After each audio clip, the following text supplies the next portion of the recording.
नमस्ते बच्चों, रिंकू हिंदी एकेडमी में आप लोगों का हार्दिक अभिनंदन है। बच्चों, आज मैं आप लोगों के लिए राष्ट्रभाषा टॉपिक लेके आई हूँ, जो आपके हिंदी व्याकरण पहले पाठ का भाषा के ही प्रकार हैं। इससे पहले मैंने आप लोगों को भाषा और उसके रूप को समझाया। दूसरे नंबर पे मैंने आप लोगों को दूसरे वीडियो में मातृभाषा समझाया। अब मैं आप लोगों को भाषा का दूसरा प्रकार राष्ट्रभाषा समझाने जा रही हूँ। सरलता से वीडियो पसंद आए तो इसको लाइक कर देना, चैनल को सब्सक्राइब कर देना और चैनल को सपोर्ट करना और अपने फ्रेंडों से शेयर भी कर देना। तो बच्चों, हम स्टार्ट करते हैं यहाँ से। राष्ट्रभाषा की परिभाषा: जब कोई भाषा विकसित होकर इतना महत्व प्राप्त कर लेती है कि उसका प्रयोग पूरे राष्ट्र या अन्य भाषा क्षेत्रों में सार्वजनिक रूप से होने लगती है, तो वह राष्ट्रभाषा बन जाती है। कहने का मतलब ये हुआ कि जब कोई भाषा पूर्ण रूप से विकसित हो जाती है और देश के या राष्ट्र के कोने कोने तक पहुंच जाती है, इस भाषा को जानने वाले देश के ज्यादा से ज्यादा लोग होते हैं, तब वो भाषा जो है राष्ट्रभाषा बन जाती है। अंग्रेजी में इसे नेशनल लैंग्वेज भी कहते हैं। राष्ट्रभाषा को अंग्रेजी में नेशनल लैंग्वेज भी कहा जाता है। राष्ट्रभाषा को प्रशासन द्वारा संरक्षण प्राप्त होता है।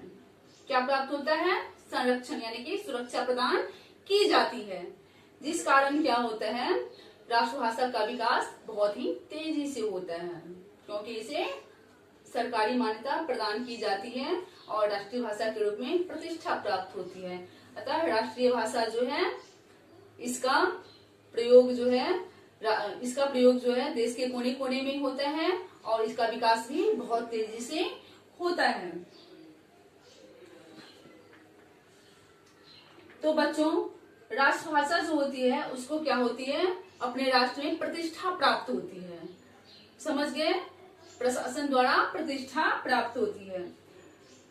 अब राष्ट्रभाषा की विशेषता क्या होती है? यह शिक्षा, प्रशासन और जनसंपर्क की निर्विवाद भाषा होती है। क्या होती है? शिक्षा, प्रशासन और जनसंपर्क की निर्विवाद भाषा होती है। राष्ट्रभाषा जो होती है शिक्षा, प्रशासन और जनसंपर्क यानी जनमानस के पब्लिकों की क्या होती है, निर्विवाद भाषा होती है। जिस भाषा के ऊपर कोई विवाद खड़ा न हो, जिस भाषा को राष्ट्रभाषा के रूप में हर कोई माने या ज्यादा से ज्यादा लोग माने, वो जो होती है राष्ट्र की निर्विवाद भाषा यानी कि राष्ट्रीय भाषा होती है। दूसरे नंबर पे है, हमारे देश में ज्यादातर विद्वानों ने, कवियों ने, साहित्यकारों ने क्या किया है, अपनी कहानियां, लेख, ग्रंथ, पुराण, जितनी भी चीजें हिंदी में लिखी है। आपने पढ़ा होगा, रामायण की रचना हुई है, पुराणों की रचना हुई है, ग्रंथों की रचना हुई है, इतिहासों की रचना हुई है, चुटकुले वगैरह, कहानी, कविता वगैरह वगैरह। यहाँ पे सभी लेखकों ने, साहित्यकारों ने, विद्वानों ने क्या किया है, इतिहासकारों ने क्या किया है, हिंदी में ही अपनी रचना की है। कहने का मतलब ये हुआ कि इन कवियों ने भी, इन साहित्यकारों ने भी, विद्वानों ने भी, जितने भी श्रेष्ठ लोग हैं, सबने हिंदी को राष्ट्रभाषा के रूप में स्वीकार किया है। तीसरे नंबर पे है, राष्ट्रभाषा हमारे देश की जनसंपर्क की भाषा भी है। हमारी राष्ट्रभाषा जो हिंदी है वो हमारे देश की जनसंपर्क की भाषा भी है। जनसंपर्क की भाषा यहाँ पे इसलिए कहा जाता है क्योंकि हमारे देश में बहुत ऐसे प्रांत हैं जहाँ पे उनकी अपनी अलग प्रांतीय भाषा होती है, जिसको प्रशासन द्वारा मान्यता प्रदान की गई है। जैसा कि आप लोगों को पता भी होगा कि हिंदी को छोड़कर पूरे 21 भाषाओं को हमारे देश में मान्यता प्रदान की गई है।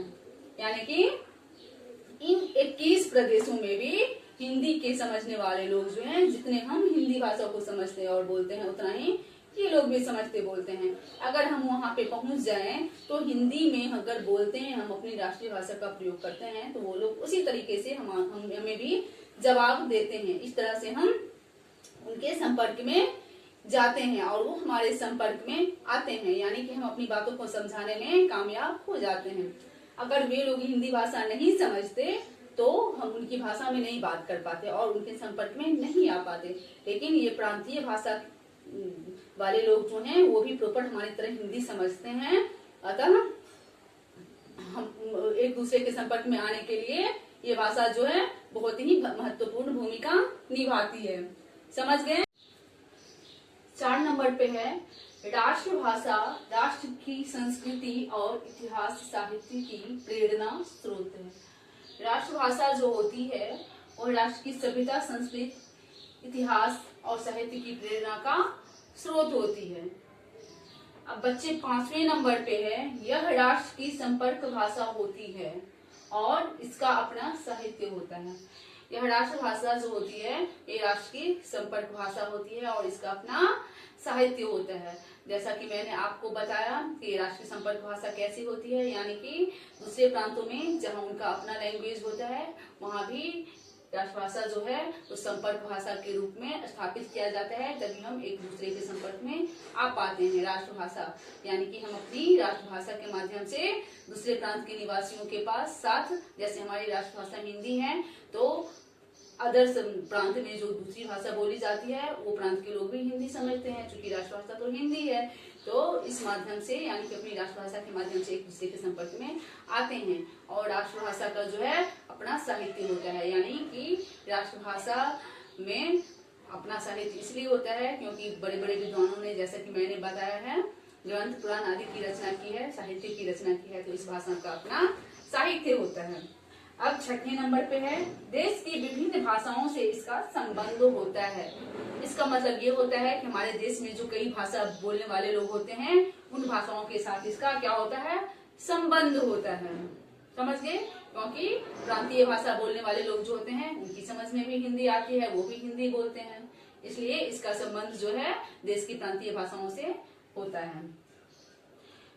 अब 7वें नंबर पे है प्रत्येक राष्ट्र की एक सर्वसम्मत भाषा होती है। प्रत्येक राष्ट्र की एक सर्वसम्मत भाषा होती है, इसका मतलब यह है कि सबकी सहमति से प्रत्येक राष्ट्र में, यानी कि हर देश की अपनी एक राष्ट्रभाषा होती है जो सबकी सहमति से उसको राष्ट्रभाषा माना जाता है। इसमें कोई विवाद उत्पन्न नहीं होता है। समझ गए? तो बच्चों मैंने आप लोगों को इतना समझा दिया है। अब 8वें नंबर पे है यह शिष्ट और व्याकरण सम्मत भाषा होती है। हमारी राष्ट्रभाषा जो होती है विशिष्ट यानी शिष्टाचार से युक्त और व्याकरण सम्मत यानी कि व्याकरण की शुद्धिकरण लिए होता है। व्याकरण में जो शुद्धिकरण होती है, भाषा की जो शुद्धिकरण की जाती है व्याकरण से, तो व्याकरण की शुद्धिकरण से सम्मत होता है हमारी राष्ट्रीय भाषा जो होती है वो। इतना मैंने पढ़ा दिया कि राष्ट्रभाषा किसे कहते हैं तथा इसकी विशेषता क्या है। तो बच्चों अब जैसे आप लोगों को परीक्षा में प्रश्न आ सकता है, बोर्ड की परीक्षा में भी इस तरीके के प्रश्न आते हैं, किसी कंपटीशन की परीक्षा में भी इस तरीके के प्रश्न आते हैं। राष्ट्रभाषा किसे कहते हैं? प्रश्न है राष्ट्रभाषा किसे कहते हैं, इसकी विशेषता बताओ। तो बच्चों इस प्रश्न का उत्तर जो मैंने बताया है, जितने भी पॉइंट मैंने आप लोगों को समझाया है, अगर आप लोग ये सारे पॉइंट लिख दोगे और स्पेलिंग मिस्टेक नहीं करोगे तो आपको पूरे के पूरे नंबर आएंगे पेपर में, ये मेरा दावा है। समझ गए बच्चों?